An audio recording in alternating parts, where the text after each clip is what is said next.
नमस्कार। India debate में आप सबका स्वागत है। मैं हूं आशुतोष पाठक। आज बिहार की बात कर रहे हैं। बिहार में बड़ा इंटरेस्टिंग एक घटनाक्रम हो गया है, जिसकी चर्चा अवश्यम भावी हो गई है। दिलचस्प है। अखाड़े में उतरने के पहले ही अखाड़े को छोड़ के भाग गए। भागे नहीं बल्कि भगा दिया। पहलवान तो उतरा हुआ था मैदान में पहलवानी के लिए, लेकिन पहलवान को कह दिया गया कि तुम पिछड़ जाओगे, तुम्हें धोबिया पछाड़ मिलने वाली है, इसलिए बेहतर है कि तुम अखाड़ा छोड़ दो। और अखाड़ा छुड़वा दिया गया, भगा दिया गया। अब अखाड़े में जो दूसरे पहलवान हैं वो ताल ठोकने लगे, कहने लगे कि देखिए यही तो बात थी। भारतीय जनता पार्टी की मैं चर्चा कर रहा हूं। भारतीय जनता पार्टी भ्रष्टाचार की गंगोत्री है और ये बात साबित हो गई। और उसमें जो कोई भी जाता है वो हालांकि एक विशेष वॉशिंग मशीन से बाहर निकल आता है, धुल करके साफ हो जाता है, ईमानदार हो जाता है। लेकिन अब ये बात सच साबित हो गई। ये जो तस्वीर आप देख रहे हैं ये नए कैंडिडेट की है, नीरज सिन्हा की। और ये पुराने कैंडिडेट हैं श्रीमान बंटी जी की। बंटी जी भारतीय जनता पार्टी के उम्मीदवार हैं, बांकीपुर से थे, कल तक थे। अब उन्होंने अपने को हटा लिया है। बांकीपुर विधानसभा चुनाव वो नहीं लड़ रहे। मैं कई बार सोचने लगा कि फाल्टा से जहांगीर खां ऐसे ही नॉमिनेशन करके वापस आ गया था और कहा कि किसी अपरिहार्य कारणों से हम चुनाव नहीं लड़ रहे। उनकी स्थिति अलग थी, उनसे इनकी तुलना नहीं हो सकती है। लेकिन ये भारतीय जनता पार्टी के लिए बेहद दुखद और शर्मनाक है, और वो भी उस इलाके से जहां से उनके राष्ट्रीय अध्यक्ष चुनाव जीतकर आते हैं। एक बार नहीं, 5-5 बार चुनाव जीतते हैं। भारतीय जनता पार्टी का गढ़ माना जाता है बांकीपुर विधानसभा कॉन्स्टिट्यूंसी, पटना, बिहार में। वहीं से ये जीत कर आए थे। अब हालांकि राज्यसभा सदस्य हो गए हैं, लेकिन विधायकी जो इनकी थी वो बांकीपुर विधानसभा से थी। भारतीय जनता पार्टी के नवनियुक्त राष्ट्रीय अध्यक्ष का चुनाव क्षेत्र है और वहां पे भारतीय जनता पार्टी को साफ साफ कोई कैंडिडेट प्रथम दृष्टया नहीं मिला। और जो मिला और जिसको टिकट दे दिया गया, जिसने नॉमिनेशन फाइल कर दिया, वो वापस नाम ले लिया। संगठन की इससे बड़ी बेइज्जती कुछ हो नहीं सकती। राज्य के स्तर पर निर्णय हुआ था, लेकिन जब हटाया गया उसके बाद दिल्ली से फैसले हुए। मतलब दिल्ली दफ्तर ने इसकी पुष्टि की कि बांकीपुर विधानसभा में नया उम्मीदवार अब चुनाव लड़ेगा, श्रीमान नीरज सिन्हा जी, जो अब वहां के ब्लॉक प्रमुख हैं। संगठन क्या है नहीं है भगवान जाने। इतनी दिलचस्पी मेरी दिलचस्पी इस पर नहीं है कि वो व्यक्ति इसके पहले क्या था। दोनों भारतीय जनता पार्टी से संबंध रखते हैं। दोनों भारतीय जनता पार्टी के राष्ट्रीय अध्यक्ष के करीबी कार्यकर्ता माने जाते हैं। दोनों, एक तो हम उम्र ही होंगे, एक छोटे होंगे। अभी वाले जो हैं नए वाले, ये हो सकता है कि छोटे हों थोड़े से, लेकिन ये दोनों भारतीय जनता पार्टी के राष्ट्रीय अध्यक्ष के करीबी माने जाते हैं।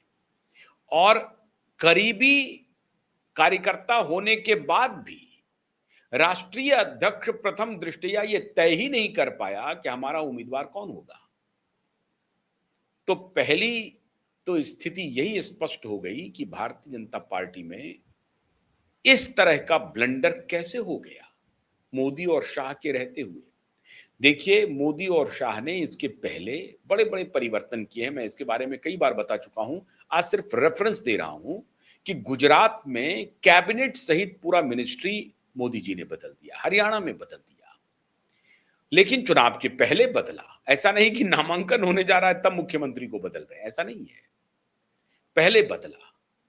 पहले भी टिकट किसी को मिलता है जिसकी घोषणा हो जाती है, लेकिन चर्चा रहती है, लेकिन फिर बाद में उसका जब नाम की घोषणा होती है तो दूसरे उम्मीदवार की होती है। चर्चा लेकिन चल जाती है कि भाई फलाने व्यक्ति का टिकट फाइनल हो गया। ऐसा पहली बार हुआ है जब आपने टिकट दे दिया, वो चुनाव मैदान में उतर चुका है, उसके बाद उस कैंडिडेट विशेष को वापस लौट करके प्रेस के माध्यम से यह सूचित करना पड़ता है कि मेरे परिवार में कुछ अपरिहार्य कारणों की वजह से, पारिवारिक कारणों की वजह से मैं चुनाव नहीं लड़ पा रहा हूं, मैं पार्टी का कार्यकर्ता बना रहूंगा। अब जो खबर आ रही है अंदर की, वो ये आ रही है कि और यही बीजेपी का अपना ही इकोसिस्टम इस खबर को लीक भी किया है और अपना ही इकोसिस्टम अब उसको कंट्रोल करने के लिए, उस डैमेज को कंट्रोल करने के लिए रणनीति भी बना रहा है। तो पहले कैंडिडेट उतार दिया, फिर कहा कि भाई उनके जो पिताजी हैं और माताजी, अब दोनों की चर्चा हो रही है कि फॉर्डर स्कैम में जो चारा घोटाला था उसमें वो कन्विक्ट हैं, बल्कि उनके खिलाफ सजा सुनाई जा चुकी है। 75 लोगों को जो सजा सुनाई गई है उसमें से एक व्यक्ति वो भी है, इनके पिता भी हैं। अब पूरे चारा घोटाला कितने करोड़ का होगा, कितने लाख का होगा, पूरी दुनिया जानती है। जो और डिस्प्रोपोर्शनेट ऑफ एसेट का जो केस है, वो 35 लाख का केस तो लालू यादव जी के खिलाफ था। इन लोगों के खिलाफ कितने हजार रुपए का होगा या लाख रुपए से ज्यादा का केस नहीं होगा। कमाल है, करोड़ों के केस में फंसे हुए, लाखों के केस में फंसे हुए, जिसके कैमरा सबूत हैं, उसको तो आपने मुख्यमंत्री बना दिया। लेकिन जो व्यक्ति, जिसके पिता दोषी हैं, पुत्र पर कोई अपराध नहीं है, पिता के बारे में चर्चा हो रही है, पिता के दोष की वजह से पुत्र का नाम वापस लिया जा रहा है, ये किसी को पच नहीं रहा है। इसकी जानकारी क्या पहले नहीं थी किसी को? क्या भारतीय जनता पार्टी के राष्ट्रीय अध्यक्ष को इस बात की जानकारी नहीं थी? और अगर थी तो इस बात को छिपाई क्यों?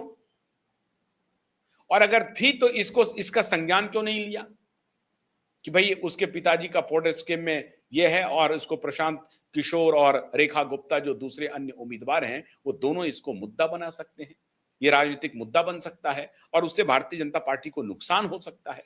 क्या इस बात की जानकारी राष्ट्रीय अध्यक्ष को नहीं थी? क्या राष्ट्रीय अध्यक्ष के प्रतिष्ठा का वो सीट है, राष्ट्रीय भारतीय जनता पार्टी के लिए बहुत ही प्रतिष्ठित सीट है, जिस सीट पर एक बड़े योद्धा ने ताल ठोक दिया है।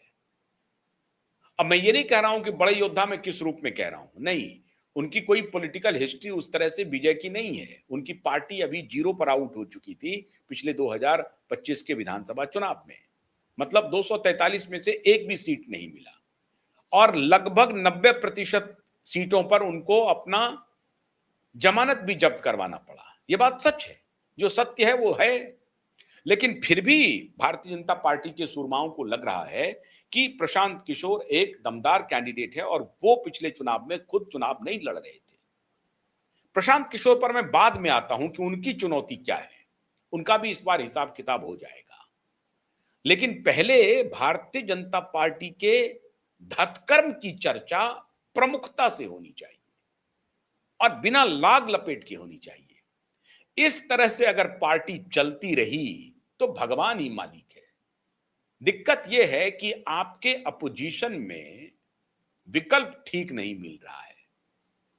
जिस दिन आपके अपोजिशन में विकल्प ठीक मिल गया, उस दिन आपके इस कर्म का प्रतिफल आपको बहुत लंबा मिलेगा। जितना जल्दी हो सके भारतीय जनता पार्टी के नेता इस भाव को समझ लें, इस बात को समझ लें, उतना बेहतर रहेगा। और कोई आश्चर्य नहीं हो कि बांकीपुर में ही ये खेल हो जाए। हालांकि वहां संभावना दूर दूर तक लगती नहीं है। मैं इस पक्ष में बल्कि मैं ये नहीं मानता हूं कि श्रीमान प्रशांत किशोर वहां पर बाजी पलट देने वाले हैं। वो माहौल बनाएंगे, इसमें कोई शक नहीं है, क्योंकि जो रूढ़िवादी जो जनता है, जो वोटर है, वो पूरी तरह से एक प्रकार से समझिए कि कैप्टिव वोटर है भारतीय जनता पार्टी के। और अगर कैप्टिव वोटर में प्रशांत किशोर सेंध लगाने में कामयाब हो जाते हैं तो फिर आप समझिए कि वो सिर्फ एक विधानसभा का चुनाव नहीं होगा, वो राष्ट्रीय स्तर पर उसका असर होगा, प्रदेश के स्तर पर तो होगा ही, राष्ट्रीय स्तर पर असर हो सकता है। इसे आप वैसे समझें कि चावल की जो हांडी है, उस हांडी में से सिर्फ एक चावल को निकाल के टेस्ट कर रहे हैं। कुछ भी हो सकता है। लेकिन मैं दूर दूर तक मुझे लगता नहीं है कि प्रशांत किशोर इस चुनाव में कामयाब होंगे, क्योंकि वो पूरा का पूरा कॉन्स्टिट्यूएंसी भारतीय जनता पार्टी का कैप्टिव कॉन्स्टिट्यूएंसी है। मतलब चाहे वो सूरज इधर से उधर चले जाए, वो कोई टॉम डिक एंड हैरी क्यों ना हो, भारतीय जनता पार्टी को वहां पे विजय श्री मिल जाएगी। एक तो कायस्थ बहुल क्षेत्र है, और दूसरा कि वो बस घोड़े की नाल की तरह समझिए कि वो भारतीय जनता पार्टी के ही हैं। कोई भी बीजेपी से आ जाएगा, उनको विजय मिलनी ही मिलनी है। शत्रुघ्न सिन्हा ने अपने पुत्र को उतार करके देख लिया कि कायस्थ हैं, हम भी कायस्थ हैं। कांग्रेस पार्टी से उनके उम्मीदवार थे, कुछ नहीं हुआ, कोई फायदा नहीं हुआ, टस से मस नहीं हुआ। तो पार्टी के स्तर पर आपने देख ही लिया, कायस्थ उम्मीदवार के स्तर पर देख लिया, शत्रुघ्न सिन्हा के बेटा होने के नाम पर देख लिया, एक हीरो उनके बेटा उनके नाम पर देख लिया, नहीं बनी बात। हां, अब प्रशांत किशोर शत्रुघ्न सिन्हा के पुत्र तो नहीं है, लेकिन शत्रुघ्न सिन्हा ने इनको भी आशीर्वाद दे दिया है। पता नहीं इनका आशीर्वाद इनको काम करेगा कि नहीं करेगा, भगवान जाने, क्योंकि ये पश्चिम बंगाल नहीं है। बांकीपुर विधानसभा में अगर प्रशांत किशोर जीतते हैं, तो मैं फिर कह रहा हूं कि वो सिर्फ एक विधानसभा की जीत नहीं होगी। एक तो उस एक विधायक से जन सुराज पार्टी पूरी तरह से खड़ी हो जाएगी, नंबर एक। नंबर दो, भारतीय जनता पार्टी के समक्ष एक ऑल्टरनेटिव अपोजिशन खड़ा हो जाएगा। ऑल्टरनेटिव अपोजिशन खड़ा होगा मतलब तेजस्वी यादव समाप्त हो जाएंगे, फिनिश हो जाएंगे। और अगर कोई दूर रणनीति पर्दे के पीछे कोई बन रही हो, तो इससे भी आप इनकार नहीं कर सकते।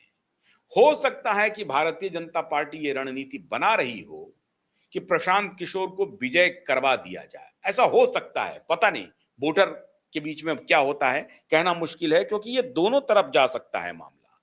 अभी आप देखिए पश्चिम बंगाल में प्रशांत किशोर ने, अंदर की मैं बात बता रहा हूं, पश्चिम बंगाल में प्रशांत किशोर ने बड़ी अच्छी भूमिका निभाई है।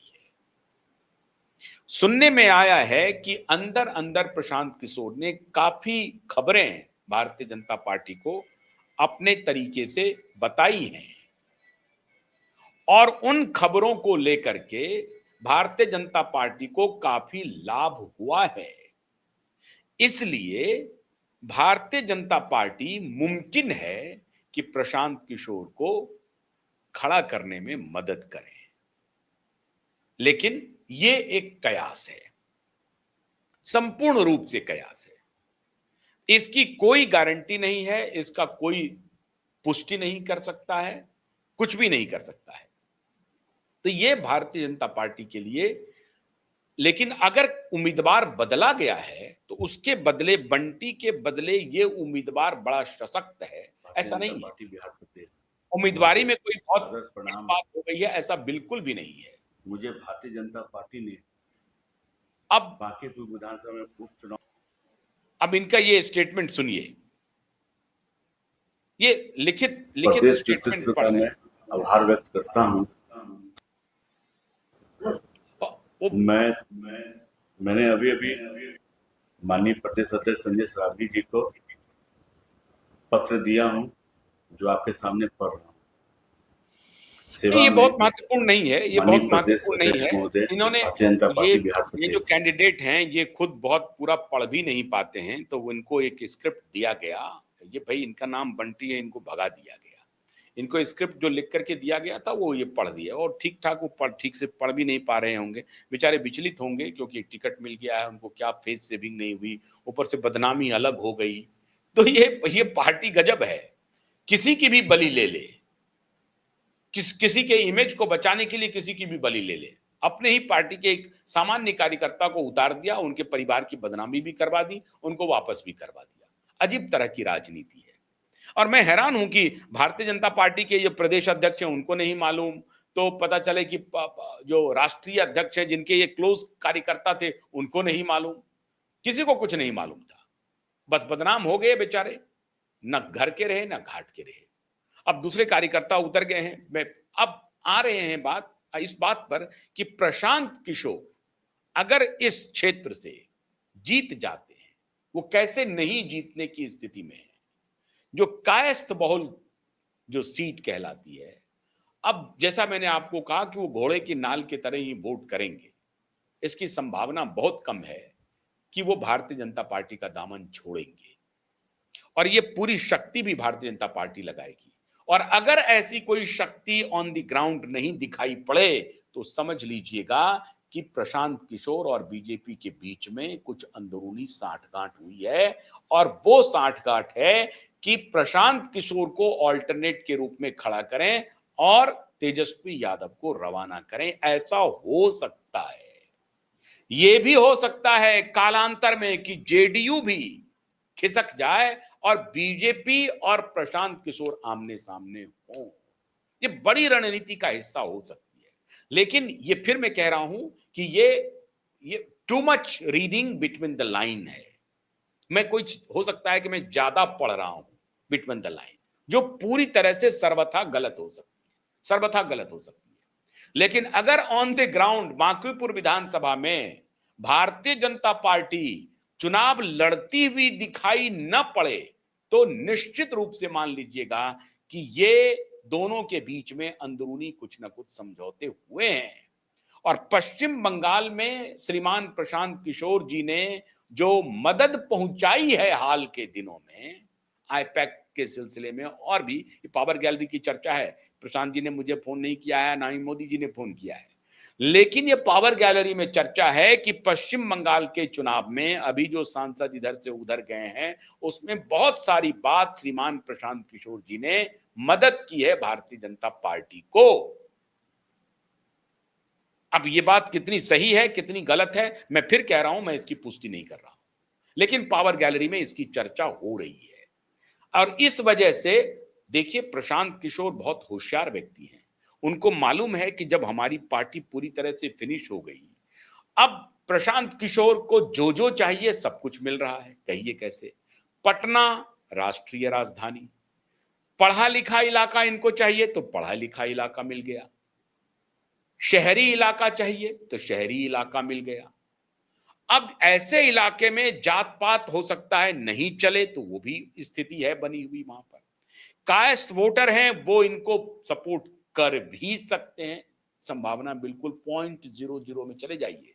फिर भी मैं कह रहा हूं कि 0.00 अगर बदल गया, मतलब ये सोच रहे हैं कि शहरी विधानसभा कॉन्स्टिट्यूएंसी में प्रशांत किशोर का ये प्रयोग है, और अगर प्रशांत किशोर इस शहरी विधानसभा में फेल हो गए तो मान लीजिए कि प्रशांत किशोर को 5 साल बिहार में रहने की भी आवश्यकता नहीं है। वो कृपा करके अपना बोरिया बस्तर बांधें और बिहार को कहें कि साहब यहां कुछ नहीं हो सकता, क्योंकि वो किसी ग्रामीण इलाके में नहीं है। ये ध्यान रहे, पटना जैसे शहरी इलाके में हैं, और शहरी इलाके में अगर पटनिया उनको वोट नहीं करते हैं तो ये मान के चलिए कि पटनिया फिर तैयार है बीजेपी के लिए, जेडीयू के लिए और आरजेडी के लिए। पटनिया आपके लिए तैयार नहीं हुए हैं। तो ये जो आपका दिवा स्वप्न है ना कि हम यहां पर रहेंगे, मतदाताओं को समझाएंगे, समझने वाले नहीं हैं। आप 250 किलोमीटर, 2500 किलोमीटर, 4000 किलोमीटर चल लीजिए, वहां नहीं हो सकता है कुछ। 2-3 कारण है उसमें, आपकी अपनी भी परेशानी है, आपकी अपनी भी कमियां हैं, लेकिन मैं आपकी अपनी कमियों को उस तरह से नहीं देखता हूं। मैं तो देखता हूं कि वो जो जड़बत वहां के वोटर हैं, जो जाति के लाइन से ऊपर उठ नहीं सकते। ये और बात है, वही बिहार मधुलिमिये को भी जिताया है, वही बिहार जॉर्ज फर्नांडिस को भी जिताया है, लेकिन सब जाति के इर्द गिर्द ही खेल हुआ है वहां पे। कोई ऐसा नहीं हो गया। उसमें एक शख्स थे 2005 में, अगर आप याद करें, 2004 में जब ये लोकसभा 2005 या 6 में जो लोकसभा का चुनाव हुआ था जिसमें दिग्विजय सिंह उतरे थे, इंडिपेंडेंट लड़े थे, 2010 की बात है। इंडिपेंडेंट जब लड़े तो वो जीत करके आए, तो वो अलग, उसका खेल अलग है। 2009 की, उसका खेल अलग है। एक घटना को अगर छोड़ दीजिए आप, दिग्विजय सिंह की घटना को, तो आप ऐसे बहुत रेयर हुए हैं, एक आध दो नेता हुए हैं जो बाहर से गए हैं और चुनाव जीत करके आए हैं वहां से। बांका कॉन्स्टिट्यूंसी से जीते हैं, मुजफ्फरपुर के इलाके से श्रीमान जॉर्ज फर्नांडिस जीते हैं। तो कास्ट को बिहार ने उतार के फेंक दिया है, इस गलतफहमी में बिल्कुल मत रहिए। अगर कास्ट को बिहार उतार के फेंक दिया होता तो लालू सरवाइव नहीं करते और नीतीश भी सरवाइव नहीं करते। तो बिहार का समाज जाति के मुद्दे पर जड़ता के गहराई में समाया हुआ है, ये ध्यान रख लीजिए आप श्रीमान प्रशांत किशोर जी। तो आपका सारा दिवा स्वप्न इस बार बांकीपुर में आपको आ जाएगा आपके सामने। और मैं छोटी मुंह बड़ी बात कह रहा हूं कि अगर इस बार आप विधानसभा चुनाव जीत गए तो शहरी क्षेत्र में जो आपको लगता है कि शहरी क्षेत्र में पढ़े लिखे लोग होते हैं, वो थोड़ा विजनरी होते हैं, वो आपको मतदान कर देंगे। आ जाएगा, रिजल्ट आ जाएगा, अभी है 30 तारीख तक तो रिजल्ट आ ही जाना है। तो ये आप देख लीजिएगा। आपके लिए भी ये मत समझिए कि अगला 5 साल आप फिर प्रयास करिएगा। हालांकि प्रयास करते रहिएगा तो एक आध दो सीट कहीं कहीं आ जाएगी। हाँ, अगर आपको लग रहा है कि राजनीति में ही अब आपको खपा देना है खुद को, तो बहुत अच्छी बात है, खपाइए। बिहार परिवर्तन कर पाइएगा, आप भूल जाइए। पूरी जिम्मेदारी के साथ मैं कह रहा हूं प्रशांत जी, आप भूल जाइए। इस तरह के पॉलिटिकल सिनेरियो में जहां इस तरह का खुलेआम व्यभिचार हो रहा है कि कैंडिडेट का नाम दिया, वापस ले लिया, राष्ट्रीय अध्यक्ष को कुछ पता नहीं है, फिर भी कैंडिडेट बदल दिया, इस तरह का जहां व्यभिचार हो रहा है, ऐसे में श्रीमान प्रशांत किशोर जी होप लगाए बैठे हैं। हाँ, अगर आप जीत गए, फिर मैं कह रहा हूं, फिर ये विधानसभा नहीं, फिर आप, इसका मतलब है कि आपको जनता वहां तैयार हो गई है। जनता जाति से ऊपर हट करके आपको मतदान कर दिया, ये मान लीजिए फिर। और उस गढ़ में जहां पर भारतीय जनता पार्टी के राष्ट्रीय अध्यक्ष जीत करके आते रहे, वहां अगर आपने खेल कर दिया तो फिर उसका खाली बिहार में ही नहीं, मैं कह रहा हूं राष्ट्रीय स्तर पर इसका प्रभाव पड़ेगा। और आजकल इतना वक्त लगता नहीं है, 7 दिन में माहौल बदल जाता है, 7 दिन में। और आप तो डेटा के एनालिस्ट रहे हैं, बहुत बड़े मास्टर हैं, बहुत फौरन आप इस बात को पकड़ लेंगे कि हाँ 7 दिन में माहौल बदल जाएगा। तो अगर आप वहां से चुनाव जीते तो 7 दिन में माहौल बदल सकता है। हालांकि अलग अलग जगह की अलग परिस्थिति होती है, लेकिन बदल सकता है माहौल। आप एक्सपेंशन कर सकते हैं, कम से कम आपकी पार्टी को तो समझिए कि नया ऑक्सीजन मिल जाएगा, आपकी पार्टी निश्चित रूप से खड़ी हो जाएगी। लेकिन अगर प्रशांत आप हार गए तो मैं फिर ये कह रहा हूं कि अगला 5 साल भी व्यर्थ होगा आपके लिए। हाँ, ये हो सकता है कि जो पहले ही खत्म हो जाए, तेजस्वी जेल चले जाएं, नीतीश जी की पार्टी खत्म हो जाए, तब आपका स्वाभाविक एक परिप्रेक्ष्य बन रहा है, वहां पर आप बन सकते हैं। लेकिन आपके लिए बहुत बड़ी चुनौती है। प्रशांत की चुनौती अलग है मित्रों, लेकिन भारतीय जनता पार्टी ने का जो कृतित्व है वो बेहद दुखदाई है, बहुत दुखदाई है, अफसोसजनक है कि ये पार्टी इस तरह का व्यवहार कर रही है। तो पार्टी की भी स्क्रूटनी बड़ी गंभीरता से होनी चाहिए। और पटना के बांकीपुर के जो मतदाता है, इन सारी चीजों को ध्यान में रख करके वोट करेंगे, ऐसा मुझे उम्मीद है। तो मैं ये तो नहीं कह रहा हूं कि आप किसको वोट करिए किसको नहीं करिए, लेकिन ये बहुत अद्भुत बात है कि राष्ट्रीय अध्यक्ष को अपने ही कार्यकर्ता के बारे में कुछ भी मालूम नहीं है। बहुत बहुत शुक्रिया, नमस्कार।